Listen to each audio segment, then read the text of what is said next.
If you disrupt the bees, it's a criminal offense in my eyes, okay? And it's crazy, like, coming from Beck, because Beck would go a month without showering constantly. Our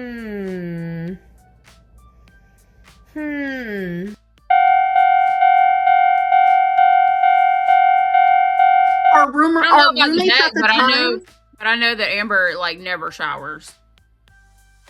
We're talking, currently I do. Every single day I'm in that shower. Well, you have a history of not showering, so unless I because I was bedbound, your brain does not work. Okay, that really does suck. I came to the LCU to start over, and genuinely, what it has done is just rehash things that I moved on from, and that fucking sucks. The point of me coming to the LCU was to start over, and it's just like, I know there's mistakes that I made in the past, like 7+ years ago, 8+ years ago, but it's like I don't make those same mistakes today. So it's like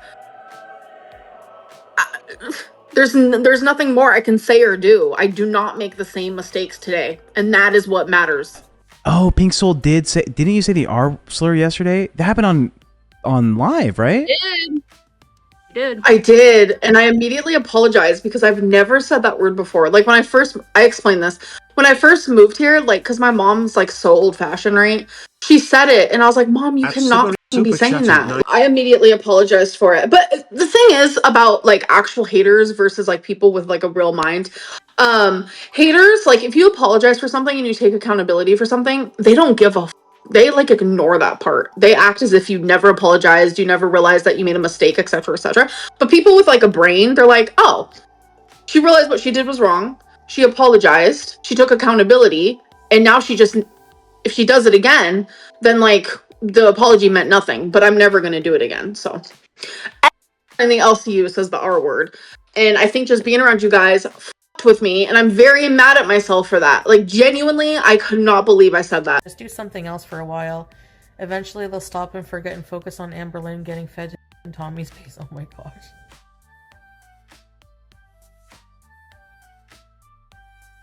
Hello and welcome back to the Gulags. I'm Rin, and today I got a Foodie Beauty and ALR mashup for everyone. No, there's no upcoming collaboration, despite Amberlyn hyping up Foodie Beauty to join her over in the LCU since Amber arrived back in January.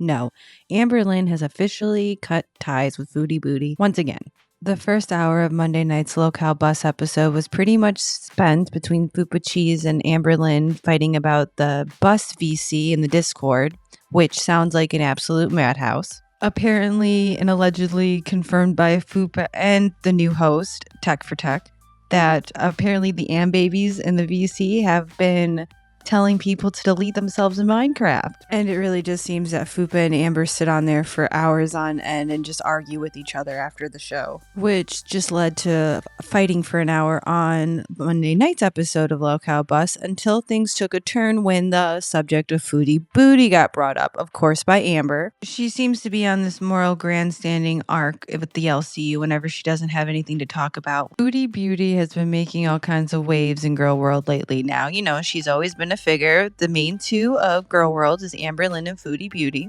But this scooter arc is really taking things back to a whole new level that we all knew Foodie Beauty was capable of, which is being an absolute piece of shit. But since Amber arrived in the LCU back in January, she's been actively trying to pursue Foodie Beauty to join her in the LCU and has talked kind of positive about her. Very quick to defend her and compare herself to her. And once again, that has backfired directly in Amber's face. The one thing I will say, since Amberlyn came over to the LCU, I am so fascinated in how she handles, like, serious conversations, because it's a mind fuck to watch. So let's begin. Okay, if it turns out Foodie's being transphobic, do you fuck with Foodie Beauty? Because you said you were kind of friends before. No. Transphobia is not something that is forgivable at all. I never got why Amberlyn tried to force this new relationship with Foodie Beauty when she came into the LCU, because, quite frankly, Amberlyn acts like her and Chantel would have got along if Chantel joined the LCU. That would have absolutely never happened. They have such a weird history with each other, and the fact that transphobia is Amberlyn's breaking point with Foodie Beauty and not, like, everything else horrific that she's done. And she's acting like Chantel hasn't been transphobic in the past. At all. Fupa, I your have a thoughts? question regarding Foodie. When Foodie was dating Nat Turd, you were aware of all of her struggles with him and the domestic stuff and the drama and him being a crackhead and all of that. Why did you go into his chat and then apologize to him? Oh God, are we really talking about something that really happened 5 years ago? I mean, and that goes let's keep into you going. and first friendship, on and off friendship. When Fupa and Amber aren't screaming at each other, Fupa can make some really good points. And I'm truly surprised it's taken up till now for this whole part of that conversation about Amberlyn donating to Chantel's ex. Because even though I've always been a casual watcher of Chantel, a very, very casual watcher of her, I remember that drama being pretty huge when it happened. Let's keep going. Okay, so I called him a narcissist. That was when I did like intensive therapy. I was like in intensive therapy around that time. And I was explaining all types of different situations that were going on online that was causing me anxiety, this and that. And my therapist said, even if you don't mean it, make amends. And so I did. I was just listening to my therapist. Sorry. If your therapist is telling you to make amends with people that are complete psychos and you're making amends with them in the middle of the night and also donating them money, yeah, I would ask for a refund because you're clearly getting scammed if you're getting advice like that. Through doing these reactions, I've noticed that Amber has a habit of she'll address something and immediately find a way of how not to make it her fault or deflect it back onto the other person. But she never gives any thought as to what people are going to say in response to what she says, and it screws her up every time. She never thinks of the fact that when she says something that she could be wrong. Like, that is never the reality she lives in. So, well, that's one reason why Foodie has said terrible things about Amber. Wait, so hold on.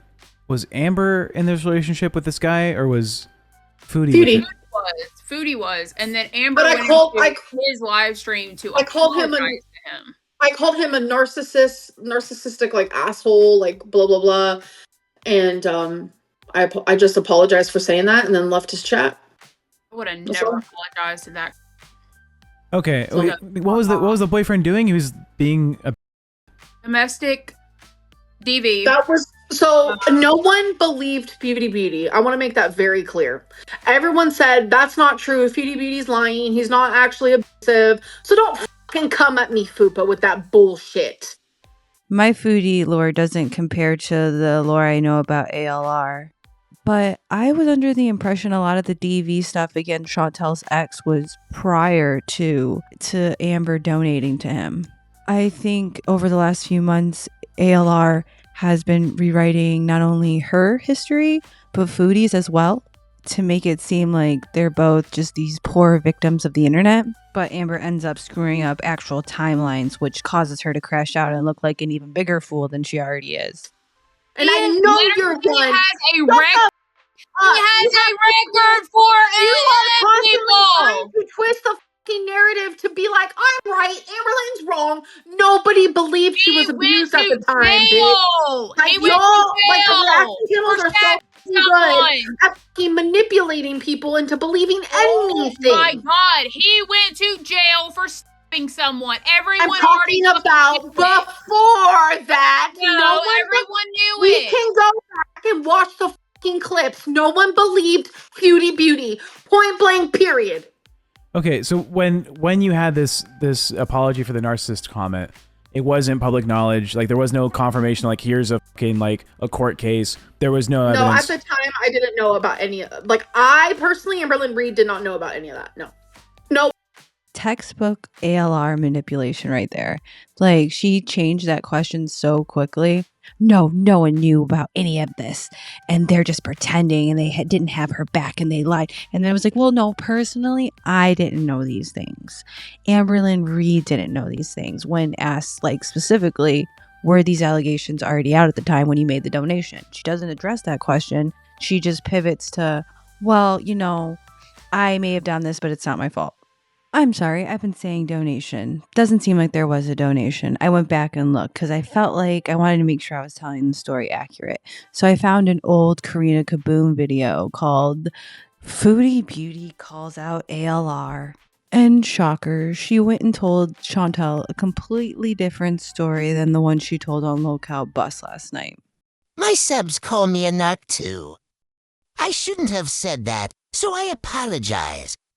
I do love Chantel, but I also find you and Dee to be entertaining. Is that you? The fuck? I had an appointment with my psychologist today, and I had an emotional breakdown about the blank. I'm dealing with lately and the constant blank.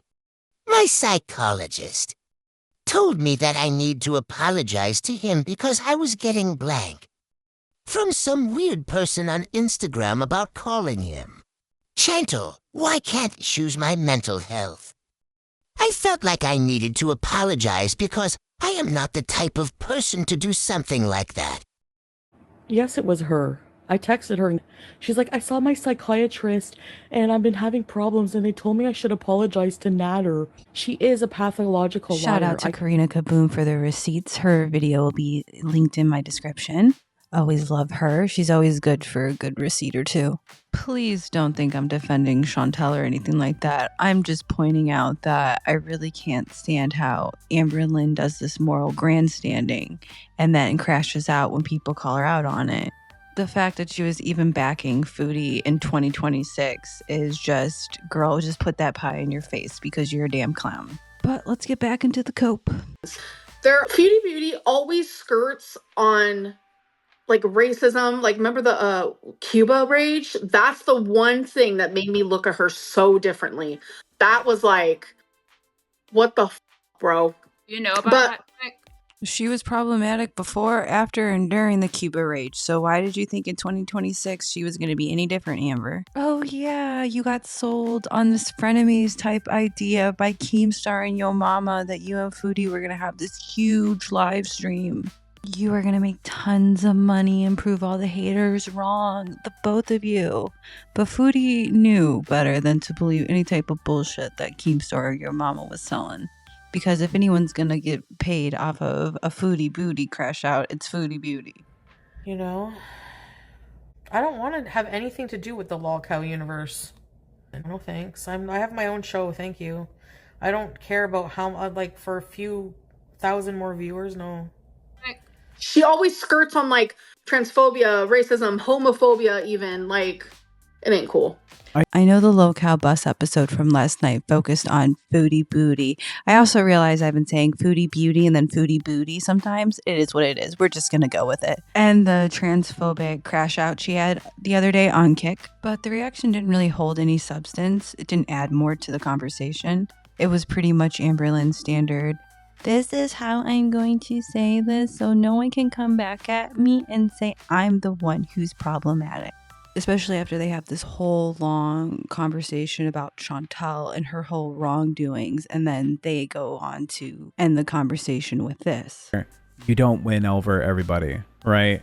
I do a show in the morning where I have two of the most progressive motherfuckers on my channel in the LCU, and they defend gay rights, they defend trans people, they want, you know, like a minimum wage increase for the US, they support immigration, right? And we get so much fucking hate. Most of the LCU is like centrist to conservative. I don't know if you've noticed that so far. They love Donald Trump. They hate. Yeah, unfortunately. I just think it comes off kind of hypocritical and griftery when it's obvious right now Chantel has more heat on her than Amberlyn. So this is kind of like a clout grab, bringing up Chantel's dramas, which, yes, Chantel should be criticized for the shit she did. After this upload, I'm going to react to a barbecue chillin' video of Chantel getting into it and getting kicked off a property for filming in public. Like, bad behavior deserves to be called out, without a doubt. But it's very hypocritical to call out one person when you're constantly surrounded and getting paid off of people who participate in similar, if not worse, behaviors. Diarrhea is still diarrhea. I understand Amberlyn is attempting to have a serious conversation, and she probably does feel very strongly in the ways that she says she is. I'm not saying otherwise, but it's why she comes off so disingenuous, because it is. She's doing exactly what she accuses reaction channels of doing, faking moral outrage. Chantel's never going to make her money, so she's going to go after Chantel to make money, which, I mean, fair game, go right ahead. There's plenty of shit to talk about when it comes to Chantel, but there's also plenty of shit when it comes to talking about Amber as well. All right, that's all I have for this upload. I'm Rin, and this has been the Ghoul Logs. I'll see you on the next upload.